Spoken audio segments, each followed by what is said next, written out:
आज जिस तपती गर्मी को आप सह रहे हो ये नॉर्मल नहीं है। 2022 जिसे हॉटेस्ट समर करके पुकारा गया था, उस साल इतनी गर्मी पड़ी थी कि इंडिया में 122 साल का रिकॉर्ड टूट गया था।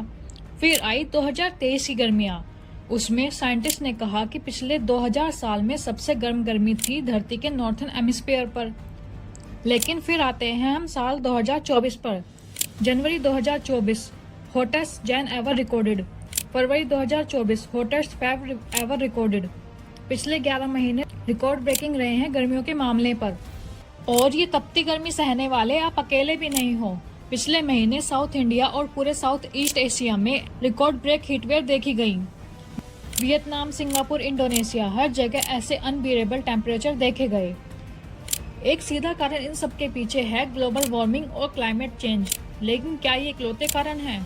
आइए समझते हैं किस कारण से ये सब हो रहा है और लोकल लेवल पर इसका क्या इलाज हो सकता है। सबसे पहले ये देखते हैं कि हीटवेव होते क्या हैं। प्लेन एरिया में टेम्परेचर अगर 40+ डिग्री सेल्सियस हो और कोस्टल एरिया में 35 के ऊपर हो with A deviation of 4.5 degree तो उसे हीटवेव कहेंगे। और जब नॉर्मल से टेम्परेचर 6.4 डेविएशन ज़्यादा हो तो उसे सेवरल हीटवेव कहेंगे। अब नॉर्थ इंडिया में हीट वेव तो चल ही रही हैं, इसके साथ ही ह्यूमिडिटी का भी एक फैक्टर आ गया है। अकेला टेम्परेचर इतना इफेक्टिव नहीं है। मुंबई में 38 डिग्री ज़्यादा अनबिएबल लगता है दिल्ली के 45 डिग्री के कंपैरिजन में। ऐसा क्यों? ऐसा है ह्यूमिडिटी की वजह से। जितनी ज़्यादा ह्यूमिडिटी होती है हवा में उतना ज़्यादा गर्म टेम्परेचर को टॉलरेट करना मुश्किल होता जाता है। ह्यूमिडिटी का मतलब है हवा एक पार्टिकुलर टेम्परेचर पर कितना मॉइस्चर होल्ड कर सकती है। अब जितनी ज़्यादा हवा गर्म होती है उतनी ज़्यादा उसकी कैपेसिटी बढ़ जाती है होल्ड करने की। गर्म हवा में ज़्यादा मॉइस्चर होल्ड किया जा सकता है एज कम्पेयर टू ठंडी हवा में। जितनी ज़्यादा ह्यूमिडिटी बढ़ती है उतना ही ज़्यादा मुश्किल हो जाता है हमारी बॉडी के लिए पसीने को इवेपोरेट करना। पसीने आने का मतलब है बॉडी को ठंडा रहना। अगर हवा में बहुत गर्मी है, बहुत ह्यूमिडिटी है तो हमें पसीने आ ही नहीं पाएंगे और बॉडी अपने आप को ठंडा रख ही नहीं पाएगी, यानी कि ये बहुत डेंजरस हो सकता है। अब ये समझते हैं कि हीट वेव का ये कारण क्या है। सबसे पहला कारण है अर्बन हीट इफेक्ट। शहर के अंदर अलग अलग एरियाज में कुछ जगह ज़्यादा गर्म होती हैं, कुछ जगह ज़्यादा ठंडी होती हैं।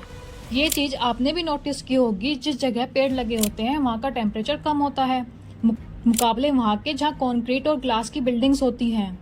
ये जगह ज़्यादा ही गर्म रहती हैं। बिल्डिंग में लगा ग्रास, कंक्रीट और बिल्डोल्ट ये सारी चीज़ें हीट को अब्जॉर्व करती हैं, सनलाइट को अब्जॉर्व करती हैं। जब बहुत सारा कंक्रीट एक साथ इकट्ठा हो वहाँ पर प्रॉपर वेंटिलेशन भी नहीं होता, हवा का सर्कुलेशन भी नहीं होता। होता क्या है, पूरे दिन भर गर्मी में सारी हीट अब्जॉर्व होती रहती है, हवा चलती नहीं है ज़्यादा और रात में भी हीट अब्जॉर्व हुई है वो बाहर निकल कर आती है। एयर कंडीशन का यूज किया जाना एक और ऐसी चीज जिसकी वजह से अर्बन हीट का इफेक्ट बढ़ता है। गर्मी बढ़ती है, बाहर लोग घरों में एसी चलाते हैं, दूसरी तरफ से बाहर गर्मी निकलेगी और बाहर का जो एरिया है, एनवायरनमेंट है, वो ज्यादा गर्म रहेगा।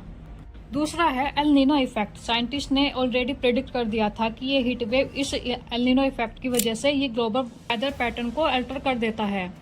इसमें होता क्या है कि जो ऑस्ट्रेलिया से वार्म वाटर ईस्ट पैसिफिक की साइड जाने लगता है, साउथ अमेरिका की साइड, जिसकी वजह से पूरे वर्ल्ड में हॉटर वेदर रहता है और ऐसा माना जा रहा है कि ये जून 2024 तक ऐसा ही रहेगा। तीसरा है साउदर्न इंडिया में एंटी साइक्लोन सिस्टम की प्रेजेंस। ये हाई प्रेशर सिस्टम लगभग 3 किलोमीटर हाइट पर एग्जिस्ट करता है और लेंथ में 1000 से लेकर 2000 किलोमीटर तक हो सकते हैं।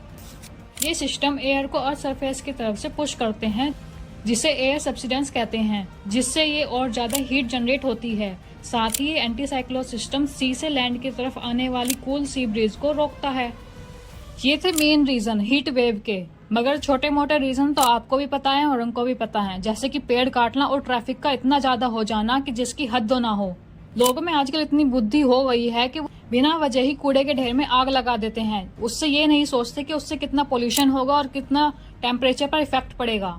चाहे कहीं अकेले ही जाना हो, यूज वो 4 व्हीकल का ही करेंगे। आज के टाइम पर कोई भी ये नहीं सोचता कि वो पब्लिक ट्रांसपोर्ट का यूज कर ले। सबको बस अपने ही फायदे की पड़ी है, कोई भी एनवायरनमेंट के बारे में सोच ही नहीं। कितने केसेस आपने सुने होंगे कि वहाँ के पेड़ काटे जा रहे हैं और वहाँ के पेड़ काटे जा रहे हैं।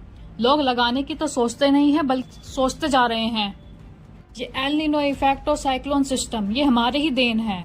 अगर इंसान इन सब के बारे में अभी नहीं सोचेगा तो कभी भी कुछ नहीं हो पाएगा, आगे जाके बहुत देर हो जाएगी। तो इसलिए इंसान को अपनी बुद्धि लगाकर अभी इस चीज पर ध्यान देना पड़ेगा, ना कि जो चीजें मेन नहीं है उन पर ध्यान लगाना।